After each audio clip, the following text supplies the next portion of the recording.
देखो बच्चों, कठिन सवाल आसान जवाब। क्योंकि गणित हुआ आसान जो बच्चों, गणित हुआ आसान। अंकों का है खेल निराला, जोड़ घटाओं ने क्या कर डाला। क्योंकि गणित हुआ आसान जो बच्चों, गणित हुआ आसान। शून्य का है खेल अजब, अंकों के संग करे गजब। कभी अंकों को शून्य बनाता या अंकों का मान बढ़ाता। क्योंकि गणित हुआ आसान जो बच्चों, गणित हुआ आसान।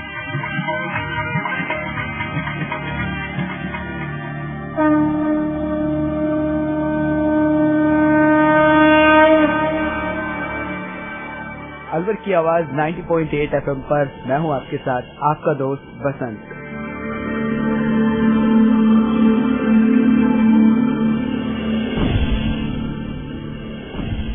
और गणित हुआ आसान को और आसान बनाने के लिए एक बार फिर से आपके साथ हैं अलवर की आवाज में। और आज इस अंक में हम जानेंगे कोऑर्डिनेट ज्योमेट्री में यानी कि निर्देशांक ज्यामिति में विभाजन सूत्र की मदद से आप किस तरह से गणित के सवालों को हल कर सकते हैं। इस बारे में आपको बता रही हैं आईटी अलवर की असिस्टेंट प्रोफेसर अर्चना शर्मा। तो चलिए जानते हैं क्या होता है विभाजन सूत्र और किस तरह से कोऑर्डिनेट ज्योमेट्री में इसका उपयोग किया जाता है। इन सब के बारे में आज जानेंगे आप ही के अलवर की आवाज 90.8 FM पर।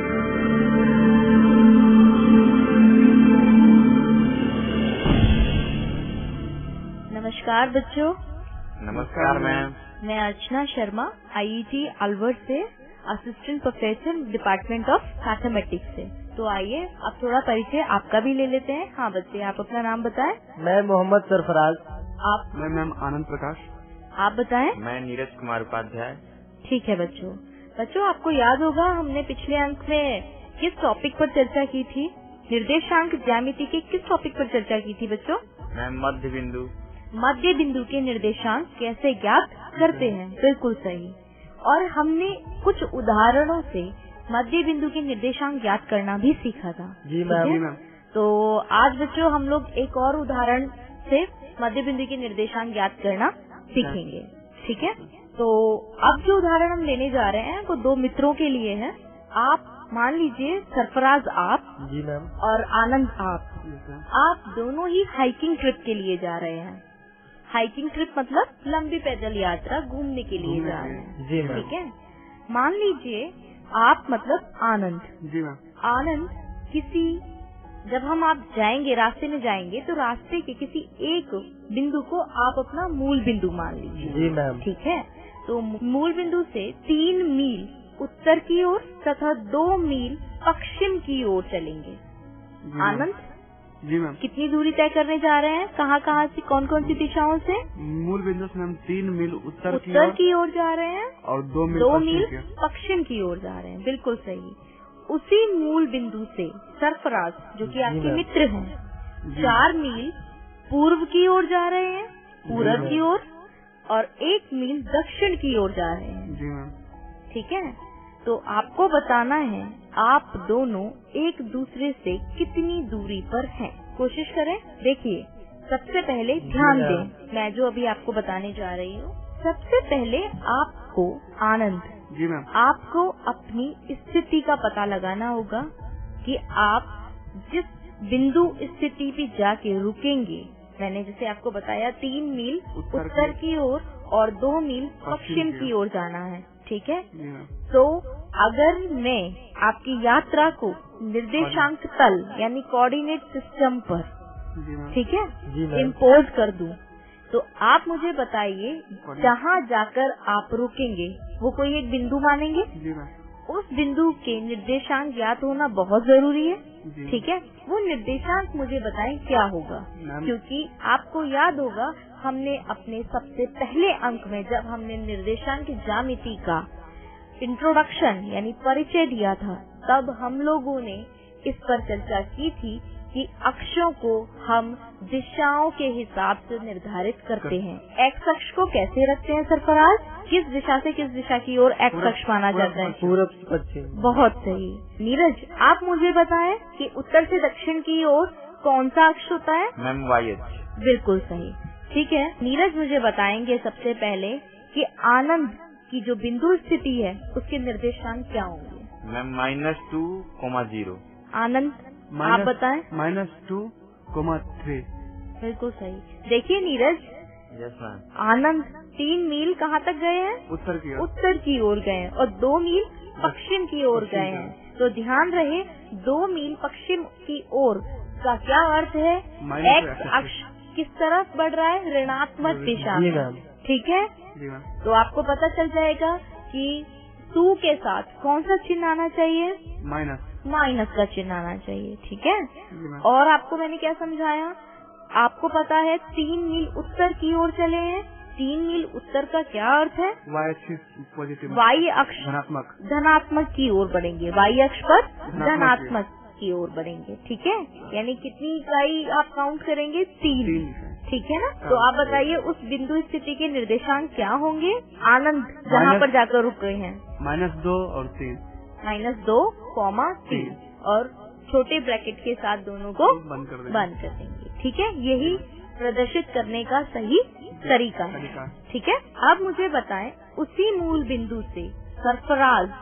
जी मैम। आप 4 मील पूरब की ओर चले थे। जी मैम। पूरब दिशा किस अक्ष को शो करती है? पॉजिटिव एक्स एक्सिस की तरफ। बिल्कुल सही। 1 मील दक्षिण की ओर चले, यानी कि नेगेटिव वाई एक्सिस की तरफ, यानी ऋणात्मक वाई अक्ष की ओर। जी मैम। इसका मतलब सरफराज की बिंदु स्थिति के निर्देशांक क्या होंगे? Ma'am comma 4 bracket 4 comma -1 bracket. बिल्कुल सही। तो आनंद को अगर मैं 1 पॉइंट मानूं, एक बिंदु मानूं, और सरफराज को मैं दूसरा बिंदु मानूं, तो पहले बिंदु के निर्देशांक क्या है? -2, 3। -2,3 और दूसरे बिंदु के निर्देशांक क्या है? 4, -1। अब आपको सबसे पहले ज्ञात करना है कि दोनों मित्र एक दूसरे से कितनी दूरी पर हैं। तो आप मुझे बताएं कि आपने अभी तक निर्देशांक ज्यामिति में जितने सूत्रों का अध्ययन किया है उसमें से कौन सा सूत्र आपके लिए सहायक सिद्ध होगा? डिस्टेंस फॉर्मूला, यानी दूरी सूत्र। ठीक है, यदि आपको 2 बिंदुओं के निर्देशांक ज्ञात हो तो आप उन दोनों बिंदुओं के बीच की दूरी सूत्र के द्वारा बता सकते हैं। जी मैम। तो इसीलिए आप मुझे बताएं कि दूरी सूत्र क्या होता था? मैम √x2 - सबसे पहले हम कोई 2 बिंदु मानते थे, 2 बिंदु A और B। A के निर्देशांक x1, y1, B के निर्देशांक x2, y2। ठीक है जी मैम। तो दूरी सूत्र क्या होगा? मैम √x1 - x2 का स्क्वायर प्लस y1 - y2 का स्क्वायर, ये सारा टर्म हमें √अंडर होना ठीक है। चाहिए। अब x1 - x2 का होल स्क्वायर यानी x1 - x2 का वर्ग, जी मैम। पूर्ण वर्ग, प्लस y1 - y2 का पूर्ण वर्ग, और जो राशि आपको प्राप्त होगी उसका वर्गमूल लेते हैं। जी मैम। ठीक है, यही दूरी सूत्र है। तो अभी आपको ये पता है, दोनों बिंदुओं की निर्देशांक पता है आपको, तो बताएं कि दूरी कितनी ज्ञात हुई? मैम √52 यानी 2√13। √52। देखिए सबसे पहले x1 - x2। x1 क्या है हमारा? -2। -2 में से -4 x2 की वैल्यू। ठीक है, तो -6 हो गया। -6 का वर्ग कितना होता है? 36। ठीक है, और y1 की वैल्यू क्या है यहाँ पर? 3। और y2 का मान क्या है? -1। तो 3 - 1 यानी 3 -1। तो माइनस क्या हो जाएगा? प्लस, यानी 3 + 1 यानी कितना आया? 4। और 4 का वर्ग कितना होता है? 16। ठीक है, यानी 36 में 16 को जोड़ना होगा। जोड़ने पर हमें 52 राशि प्राप्त होगी, और 52 जो आपको प्राप्त होगा, जो रिजल्ट प्राप्त हुआ है उसका वर्गमूल ले लेंगे। ठीक है, और आपको पता है आप कौन सी इकाई यूज कर रहे थे दूरी के लिए? मील। तो आपकी जो दूरी होगी वो क्या होगी? 2√13 मील। हाँ, 2√13 मील यानी √52 मील। हाँ, √52 मील।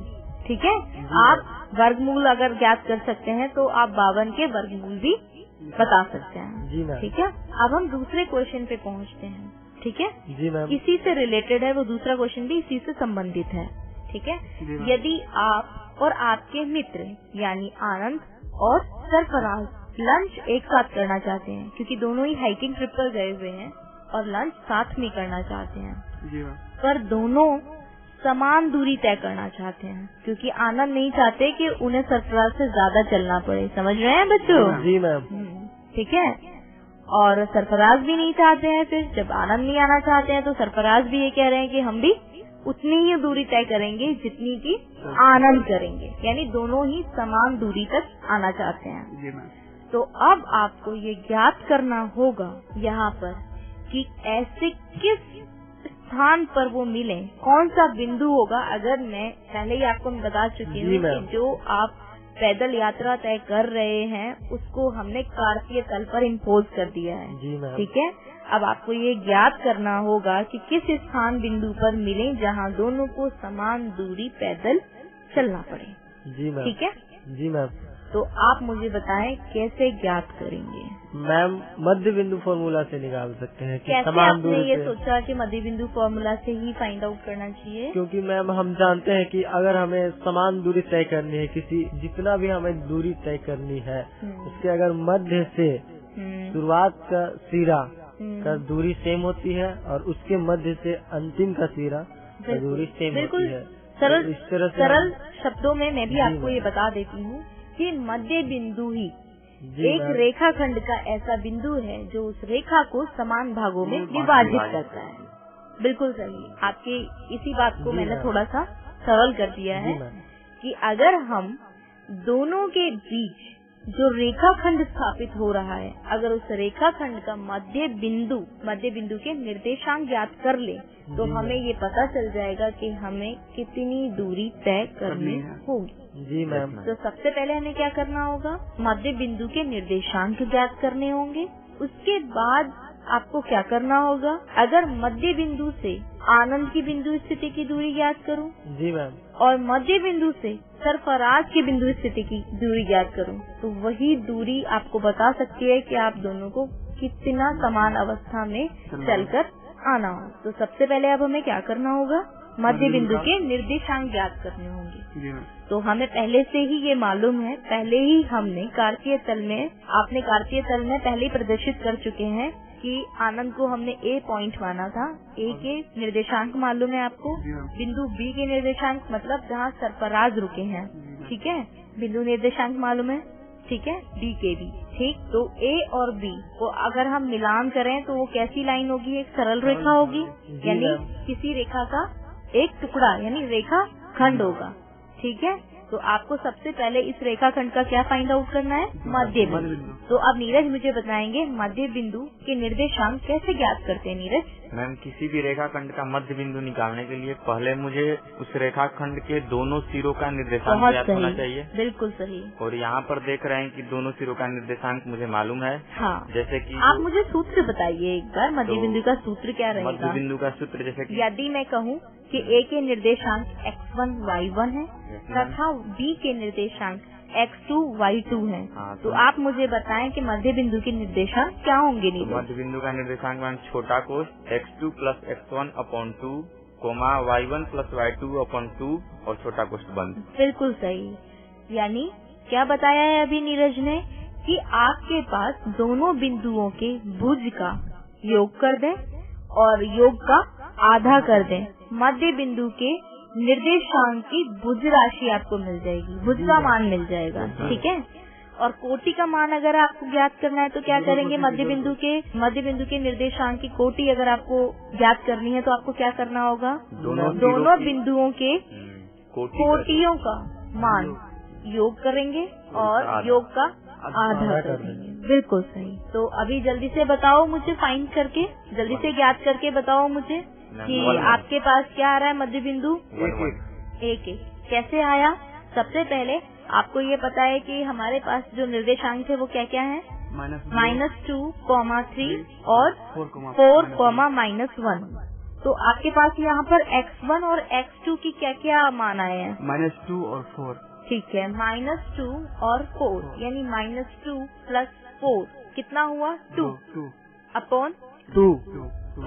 तो 2/2 कितना हो गया? 1। यानी आपकी मध्य बिंदु के निर्देशांक में भुज का मान क्या आया? 1। ठीक है। अब ऐसे ही कोटि आपको मालूम है, दोनों कोटि मालूम है आपको, y1 और y2 क्या मान है? 3 और y2 का क्या है? -1। दोनों को जोड़ने पर क्या ज्ञात होगा? 3 - 1 यानी 2 और 2/2 क्या हो जाएगा? 1। तो अब आप मुझे बताएं कोटि का मान भी क्या आया? 1। भुज का मान भी क्या है? 1। अतः मध्य बिंदु के निर्देशांक क्या हुए Sarfaraz? Ma'am bracket close 1,1 bracket close. Close नहीं बोलते हैं, आपको बोलना चाहिए ब्रैकेट स्टार्ट किया। ठीक है, स्मॉल ब्रैकेट स्टार्ट किया है आपने 1,1 ब्रैकेट क्लोज। जी मैम। ठीक है। मेरा प्रश्न लेकिन ये था, ये तो मध्य बिंदु आपने ज्ञात किया क्योंकि अभी आपको दूरी पे पहुंचना है। अभी मुझे ये तो पता चला ही नहीं कि आनंद कितनी दूरी तय करेंगे। जी मैम। उस स्थान पर आने के लिए किस स्थान पर आना है आनंद को? 1,1 पर। कौन सी बिंदु पर आना है? जिसके निर्देशांक क्या है? 1,1 यानी मध्य बिंदु पर आना है। अब आप मुझे बताओ मध्य बिंदु से आनंद की बिंदु स्थिति की दूरी कितनी है और मध्य बिंदु से सरफराज की बिंदु स्थिति की दूरी कितनी है? मैम दोनों की दूरी √13 है मध्य बिंदु से। कैसे ज्ञात किया? अब हम चर्चा करते हैं इस पर। चलिए बताइए। सबसे पहले ए किसको माना है हमने? आनंद को।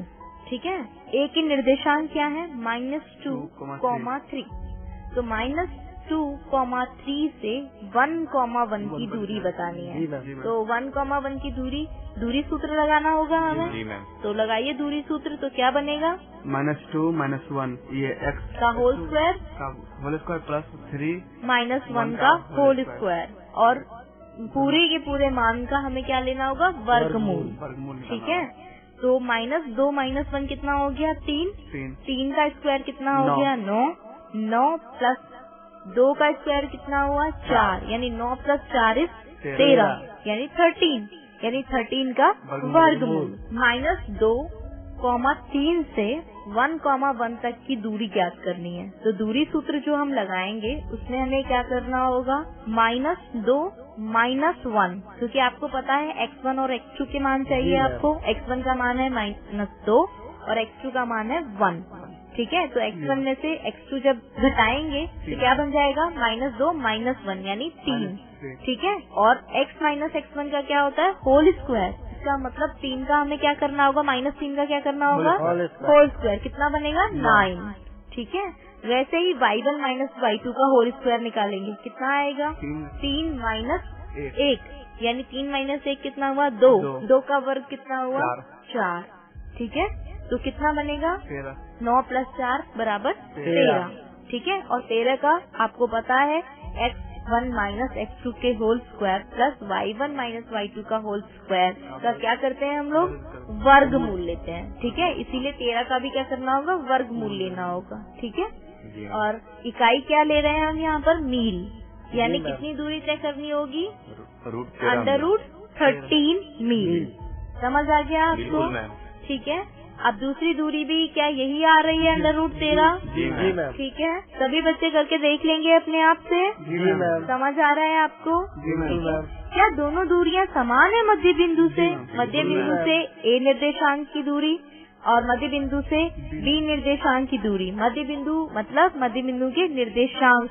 यहाँ पर जो मैं मध्य बिंदु बोल रही हूँ इसका अर्थ क्या है? मध्य बिंदु के निर्देशांक से A के निर्देशांक की दूरी और मध्य बिंदु के निर्देशांक से B के निर्देशांक की दूरी समान आ रही है। जी मैम। कितनी दूरी आ रही है? √13 मील। ठीक है। अतः दोनों को कितना चलना होगा? √13 ठीक है, मील। बहुत सही। चलिए अब निर्देशांक ज्यामिति के अगले टॉपिक की ओर चलते हैं। तो अभी तक अध्ययन में हमने निर्देशांक ज्यामिति के कई टॉपिक्स पर चर्चा की, जैसे निर्देशांकों की सहायता से कैसे दो बिंदु वस्तुओं के बीच की दूरी हम दूरी सूत्र से ज्ञात करते हैं, किसी रेखाखंड के मध्य बिंदु की स्थिति के निर्देशांक कैसे ज्ञात करते हैं, और अब चर्चा करेंगे विभाजन सूत्र यानी सेक्शन फॉर्मूला यानी रेशियो फॉर्मूला। जी मैम। ठीक है, जैसा कि आप लोगों को नाम से प्रतीत हो रहा है, क्या नाम है अगले टॉपिक का? सेक्शन फॉर्मूला यानी विभाजन सूत्र। ठीक है, इसको रेशियो फॉर्मूला भी कहते हैं। अनुपात, रेशियो जानते हैं, अनुपात। जैसा कि आप लोगों को नाम से प्रतीत हो रहा है विभाजन, विभाजन का अर्थ क्या होता है? किसी चीज को बांट देना। तो यहाँ पर हम अब विभाजन सूत्र के लिए ही चर्चा करेंगे। ठीक है, सेक्शन फॉर्मूला अर्थात विभाजन सूत्र किसी रेखा खंड को आंतरिक यानी इंटरनली तथा बाह्य यानी एक्सटर्नली दोनों रूपों से किसी निश्चित अनुपात में विभाजित करता है। जो आपका विभाजन सूत्र है वो किसी रेखा खंड को, बताइए मैंने क्या बताया अभी? 2 तरह से डिवाइड करता है मैम, यानी एक इंटरनल आंतरिक और बाह्य। हाँ, हम यहाँ पर केवल आंतरिक विभाजन पे चर्चा करेंगे क्योंकि अभी आपके 10वीं के सिलेबस में आंतरिक विभाजन है। ठीक है जी मैम। बाह्य विभाजन हम अगली कक्षाओं में पढ़ेंगे। जी मैम। ठीक है, तो इतना तो आपको समझ में आ गया है कि विभाजन सूत्र एक्चुअल में क्या है। जी मैम। अगर किसी रेखा खंड को कोई पॉइंट 2 खंडों में बांट रहा है आंतरिक रूप से, आंतरिक रूप का मतलब क्या हुआ कि जो 2 सिरे हैं, जो रेखा खंड के 2 सिरे हैं, जो पॉइंट है वो उनके कहीं अंदर ही लाई करता होगा या आउट, मतलब रेंज कैसी होगी उसका, जो प्रभावी जो क्षेत्र होगा उसका वो कैसा होगा, क्षेत्र कौन सा होगा? अंदर होगा। अंदर होगा। ठीक है, जैसे ए बी रेखा खंड है तो जो हमारा विभाजन, जहाँ से विभाजन हो रहा है वो जो विभाजित करने वाला बिंदु है वो अंदर स्थित होगा रेखा के या रेखा से बाहर स्थित होगा? अंदर होगा। रेखा के अंदर। ठीक है, अर्थात विभाजन सूत्र की सहायता से हम किसी रेखा खंड के उस बिंदु के निर्देशांक भली भांति ज्ञात कर सकते हैं जिस बिंदु ने रेखा खंड को कुछ अनुपात में विभाजित किया। जी मैम। अतः बच्चों किन्हीं 2 बिंदुओं को, कोई 2 बिंदु आपको ज्ञात हैं, दोनों बिंदुओं के निर्देशांक आपको ज्ञात होंगे। जैसे मान लीजिए बिंदु ए और बी की चर्चा करते हैं। किसी रेखा खंड ए बी के 2 सिरे हैं, कौन कौन से? ए और बी। तो बिंदु ए के निर्देशांक है x1, y1। बिंदु बी के निर्देशांक है x2, y2। ठीक है, जो कि किसी रेखा के कैसे अंतःसिरे। ठीक है, मान लीजिए कोई बिंदु P ए बी के बीच का, बीच मतलब मध्य बिंदु नहीं, कहीं पर भी स्थित हो सकता है, लेकिन उसका क्षेत्र कौन सा रहेगा? ए और बी के बीच वाला जितना भी क्षेत्र है। बिल्कुल, ए और बी के जिसके निर्देशांक x, y है। रेखा खंड ए बी को m अनुपात n में आंतरिक रूप से विभाजित करता है। कहने का मतलब क्या हुआ बच्चों, समझ में आ रहा है आप लोगों को? जी मैम। कोई आपकी पूरी एक रेखा है, अगर मैं उसके कुछ भाग कर दूं तो कैसी हो जाएगी? कुछ भागों में बट जाएगी। जी मैम। तो वो अनुपात हमें ज्ञात नहीं है कि वो अनुपात है क्या, तो हमने अपनी तरफ से अनुपात क्या मान लिया है? m मतलब m for small m, capital letter नहीं है, स्मॉल m यहाँ ले रहे हैं हम और स्मॉल m ले रहे हैं, यानी अनुपात कितने अनुपात में विभाजित कर रहे हैं? जो P बिंदु है m अनुपात n में। अर्थात यदि रेखा खंड ए बी पर कहीं बिंदु P स्थापित हो, याद रहे बिंदु P मध्य बिंदु नहीं है, तो रेखा 2 भागों में विभाजित हो जाएगी। पहला भाग क्या रहेगा उसका?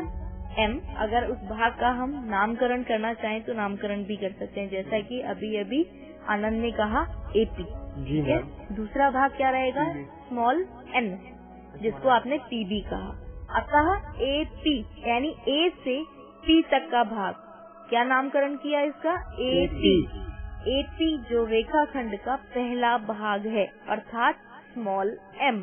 PB P से लेकर B तक का जो भाग है रेखा खंड का, कौन सा भाग है? दूसरा भाग, यानी इसको क्या कहेंगे? Small n। ठीक है, अतः आप ही बताइए कि P ने रेखा खंड ए बी को किस अनुपात में विभाजित किया है? m अनुपात n। ठीक है, यानी AP upon PB is equals to m upon n, यानी AP divided by PB। AP अंश है, BP हर है, हर अंश बटा हर, m अंश है और n हर है, न्यूमरेटर डिनोमिनेटर। ठीक है जी मैम। अनुपात आपको पता है, दोनों बिंदुओं के निर्देशांक आपको ज्ञात है, तो यहाँ पर फॉर्मूला सिद्ध करना मतलब सिद्ध यहाँ पर नहीं कर रहे हैं, हम लोग फॉर्मूले पे चर्चा कर रहे हैं। अतः बिंदु P के निर्देशांक जो m अनुपात n में रेखा को विभाजित कर रहा है, उस बिंदु के निर्देशांक होंगे, पहले भुज का मान देखिए, ठीक है, m इंटू x2। m कौन सा भाग है? पहला भाग। उसका गुणा किससे कर रहे हैं हम लोग? x2 से। x2। तो x2 कहाँ क्या है? x2 दूसरे सिरे का भुज। बिल्कुल, b जो सिरा है उससे भुज का मान, यानी दूसरा जो आपको गिवन है, क्या b पॉइंट जो गिवन है, उसके भुज का गुणा किससे किया जा रहा है? m से, पहले भाग से, प्लस दूसरा क्या है? n। दूसरा भाग क्या है? n। और n का गुणा किससे किया जा रहा है? पहले भुज के मान से, यानी x1 से। तो आप बताइए, अभी जो राशि हम बना रहे हैं, जो मान बना रहे हैं, वो क्या बना? m गुणा x2 प्लस n गुणा x1 upon m plus n upon m plus n, यानी जिस अनुपात में विभाजित किया गया है उसी अनुपात का योग। जी मैम। ठीक है, पहला भाग क्या था? m और दूसरा भाग क्या था? n। यानी जो बिंदु P है उसके निर्देशांक के लिए भुज का मान क्या होगा? m into x2 plus n into x1 upon m plus n। ठीक है, आप किसकी बारी? कोटि। जी मैम। निर्देशांक के कोटि। तो कोटि के लिए क्या करेंगे ma'am? m into y2 plus n into y1 upon m plus n। बिल्कुल सही। जी मैम। समझ आ गया सबको? बिल्कुल मैम।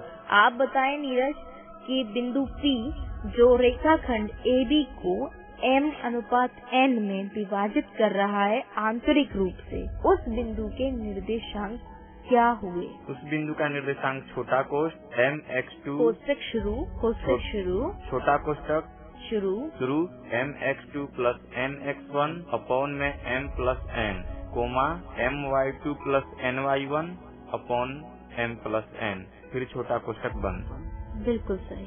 आप बताएं सरफराज, विभाजन सूत्र कैसे बनेगा? यानी जो बिंदु रेखाखंड को किसी निश्चित अनुपात में विभाजित कर देगा। जी मैम। तो अभी हमने किस पे चर्चा की है कि कोई रेखाखंड जिसके निर्देशांक क्या क्या है?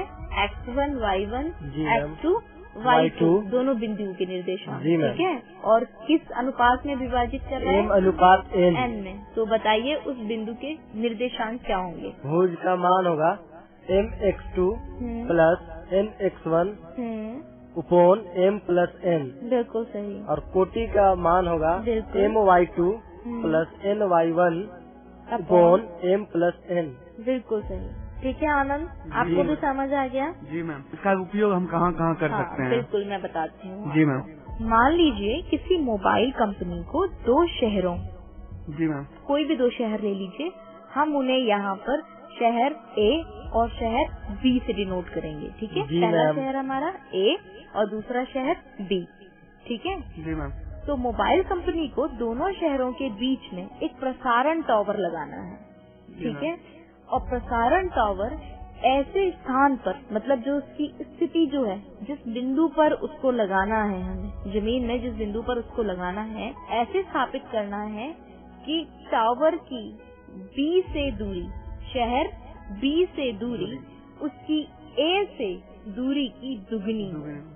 समझ रहे हैं? जी मैम। ठीक है, टावर की शहर B से दूरी उसकी A से दूरी की दुगनी, मतलब A की दूरी से दुगनी। यानी अगर दूरी जो विभाजन है वो 1 मानू तो B का कितना विभाजन आएगा? उससे दुगना, यानी 1 गुना 2 इज 2।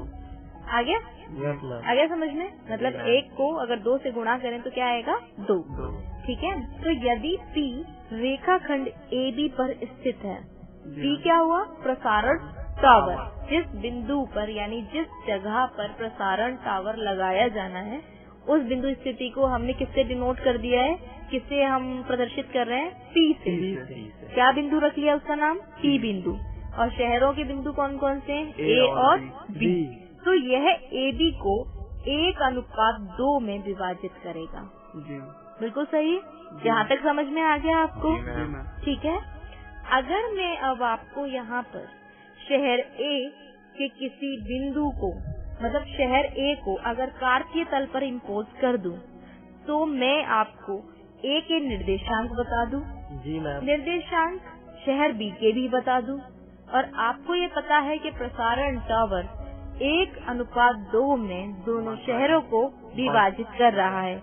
तो क्या आप विभाजन सूत्र से मुझे प्रसारण टावर की बिंदु स्थिति के निर्देशांक बता सकते हैं? जी मैम। बिल्कुल सही। लिखिए, बिंदु ए के स्थिति निर्देशांक 3,4। मतलब यहाँ पर भुज का मान क्या है? 3। कोटि का मान सरफराज 4। बिल्कुल सही। बिंदु बी के स्थिति निर्देशांक 1,-2 ब्रैकेट के अंदर लिखेंगे दोनों को। जी मैम। आप जानते हैं ना कि किसी भी बिंदु के निर्देशांक कैसे प्रदर्शित किए जाते हैं? जी मैम। ठीक है। जी मैम। तो आपके पास ए और बी दोनों के स्थिति निर्देशांक आ गए हैं। जी मैम। अतः अब हम बिंदु पी यानी प्रसारण टावर के स्थिति निर्देशांक ज्ञात करेंगे। किसकी सहायता से? विभाजन फॉर्मूला से। विभाजन सूत्र की सहायता से। नीरज, आप बताओ विभाजन सूत्र। अभी मैंने समझाया था ना, चलो जी बताओ। मैम। विभाजन सूत्र का मतलब ये होता है यदि कोई एक रेखाखंड दिया हुआ है जिसका एक सिरा x1y1 हो और दूसरा सिरा x2y2 हो, बिल्कुल। तो विभाजन सूत्र का फॉर्मूला होता है कि यदि बिंदु P है, जैसे कि A और B के बीच, अभी तो हम लोग यहाँ पे इंटरनली पढ़ रहे हैं आंतरिक रूप से, तो यदि कोई एक ऐसा बिंदु P है जो कि AB को इंटरनली विभाजित कर रहा है m/n आंतरिक रूप से विभाजित कर रहा है। आंतरिक रूप से विभाजित कर रहा है m/n में, और उस रेखाखंड का सिरा, स्टार्टिंग का सिरा x1y1 और लास्ट का सिरा x2y2 हो, बिल्कुल। तो बिंदु P का निर्देशांक जो होगा छोटा कोष्टक start mx2 plus mx1 upon m plus n, बिल्कुल सही। Comma my2 plus ny1 upon m plus n। बिल्कुल सही, बहुत बढ़िया। ए के निर्देशांक क्या थे? 3,4। 3 और 4। तो x1 का मान क्या है? 3। y1 का मान क्या है? 4। बी के निर्देशांक 1,-2। x2 का मान क्या है? 1 y2 का मान क्या है? -2। अनुपात ना दिया गया। 1:2। मतलब किस अनुपात में विभाजन हो रहा है? 1:2। 2। ठीक है। तो सूत्र में आप इजीली इसको पुट कर सकते जी हैं। मैम। हाँ, तो बच्चों आज आपने सीखा ना कि कैसे हमने विभाजन सूत्र का उपयोग किया। ठीक है, तो आप लोगों को समझ आया। अब हम बिल्कुल निर्देशांक ज्यामिति की आखिरी पड़ाव पर हैं। ठीक है, एक अंक, अब आगे वाले अंक में हम लोग चर्चा करेंगे त्रिभुज के क्षेत्रफल की, और कुछ टिप्पणियां भी मैं आपको बताऊंगी जो विभाजन सूत्र से ही संबंधित हैं। तो बहुत बहुत धन्यवाद बच्चों आपका। धन्यवाद मैम।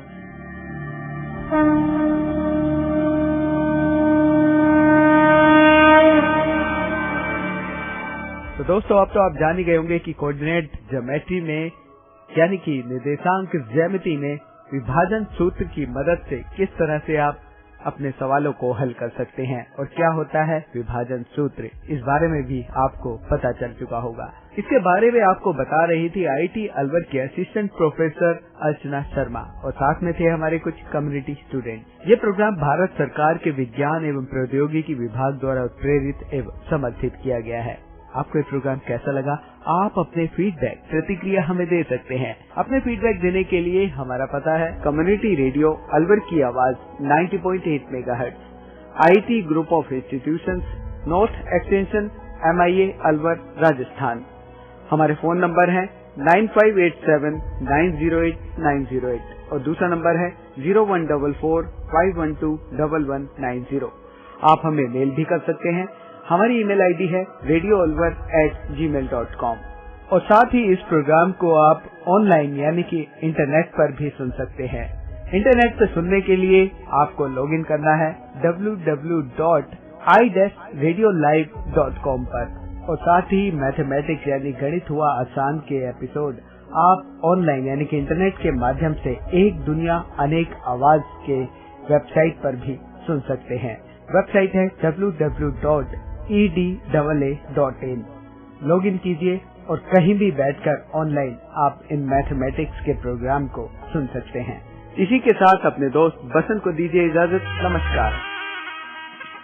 आओ बच्चों, देखो बच्चों, कठिन सवाल आसान जवाब। क्योंकि गणित हुआ आसान जो बच्चों, गणित हुआ आसान। अंकों का है खेल निराला, जोड़ घटाओं ने क्या कर डाला। क्योंकि गणित हुआ आसान जो बच्चों, गणित हुआ आसान। शून्य का है खेल अजब, अंकों के संग करे गजब। कभी अंकों को शून्य बनाता या अंकों का मान बढ़ाता। क्योंकि गणित हुआ आसान जो बच्चों, गणित हुआ आसान।